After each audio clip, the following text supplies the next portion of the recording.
Yeah, Beetlejuice success. And by the way, it is very successful. It's still in theaters, and they're still doing the Beetlejuice cups and popcorn buckets. They've got them. Beetlejuice success doesn't downplay risky reboots coming to theaters. This isn't. We're gonna give you the highlights of this article, but it's really interesting because they go through what this is really a comment on franchises and reboots. If you would give us the highlights, Alan, I know you have them in front of you. Okay. I mean, where you want me to go? I haven't read the article, so I don't know what highlights you're talking about. There's highlights in the document. Okay, I'll read the highlights in the document. Great. What? Okay, here we go. The long-awaited Beetlejuice sequel opened opening weekend to tremendous success, $100 million. However, the studio reboot sequel up next, Gladiator 2, cost thrice as much to make. 28 years later, due in 2025, is cheaper than both and is taking the huge risk of shooting its own sequels back to back. Okay. If you could get into here, I'm gonna blow this up. This is just a sample of we've got Gladiator 2 coming up. We've got Karate Kid is coming in May 2025. 28 years later, June 2025. Tron Ares, October 2025. That's about a year from yesterday. Freakier Friday and Spinal Tap 2. I don't think anybody asked for that. Yeah, the reboot train is not over.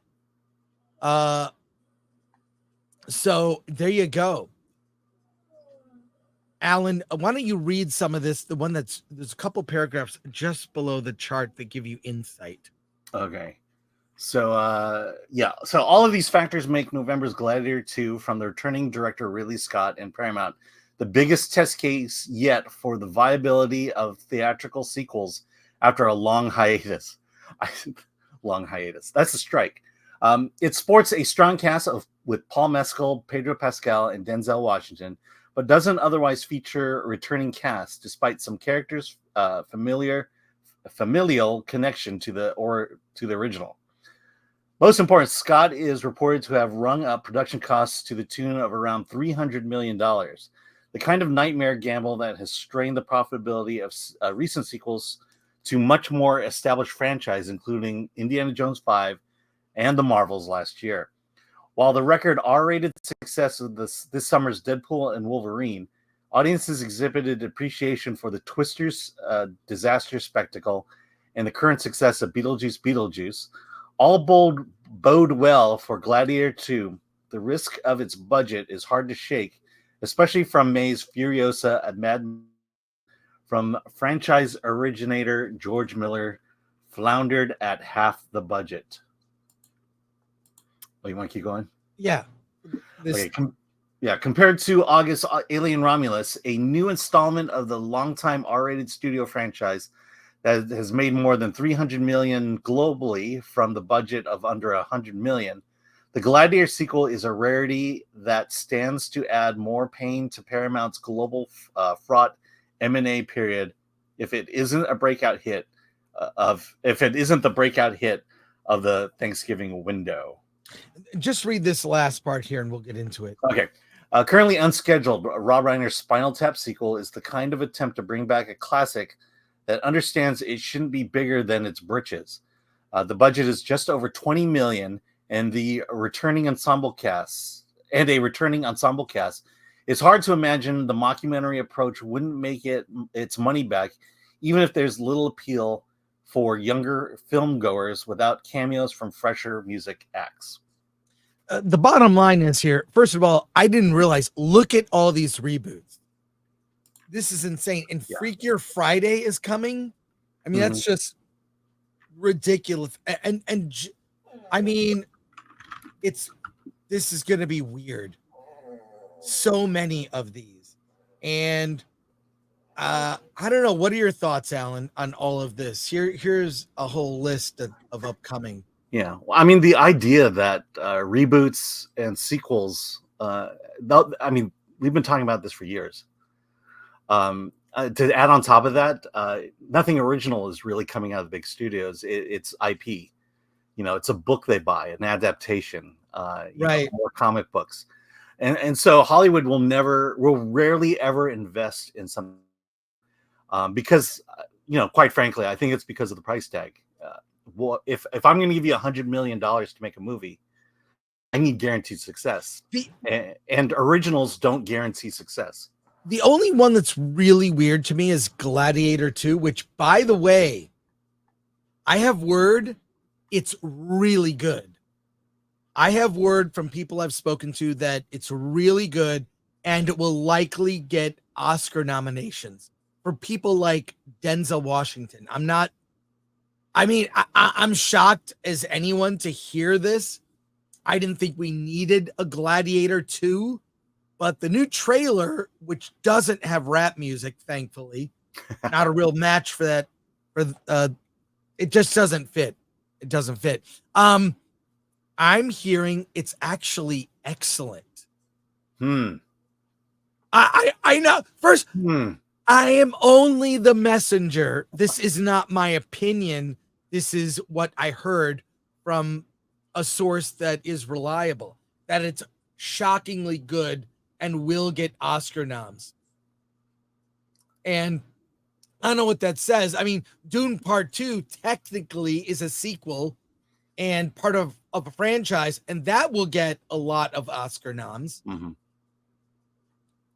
Yeah. So, I mean, honestly, I've heard people say that before. Ultimately it becomes we'll know when we see it. Right. Here, let's bring up the top box office for the year so far. Every single one of them is a sequel. My God. Every single one. Unbelievable. Inside Out 2, number 1, sequel. Deadpool and Wolverine, sequel. Third. Yeah, for the most part. Number 3, Despicable Me 4, sequel. Number 4, Dune Part 2, sequel. 5, Beetlejuice, sequel. 6, Twisters, sequel. 7, Godzilla v. Kong, The New Empire, sequel. Number 8, Kung Fu Panda 4, sequel. Number 9, Bad Boys Ride or Die, sequel. Number 10, Kingdom of the Planet of the Apes, sequel. These are the top grossing movies of 2024. Let's see. It Ends With Us is the number 11, not a sequel. Not a sequel. But it isn't a novel adaptation.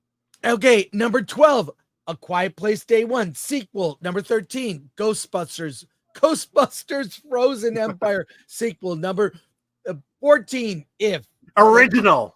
It's an original movie. Number 15, Alien Romulus, sequel. And number 16, Bob Marley One Love. I went to a screening of that. Apparently, it's the highest grossing movie that is in Oscar contention.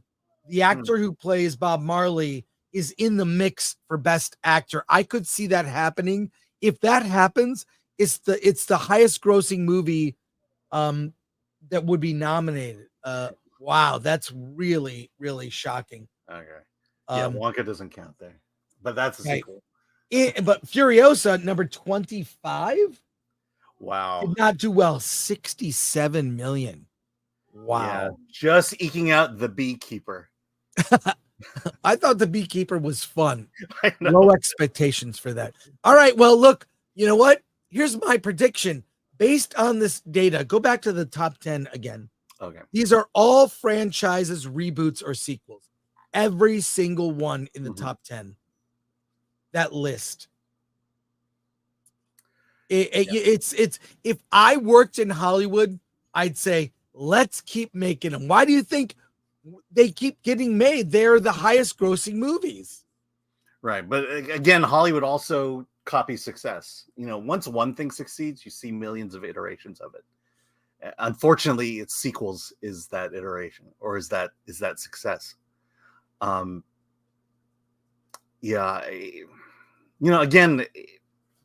if you're going to spend $100 million, $200 million, There's no way they're gonna put it to an original. When was the last original that got that kind of money? Oppenheimer. Chris Nolan. Only certain filmmakers can do it, but I don't know. Megalopolis, but that was Coppola's own money.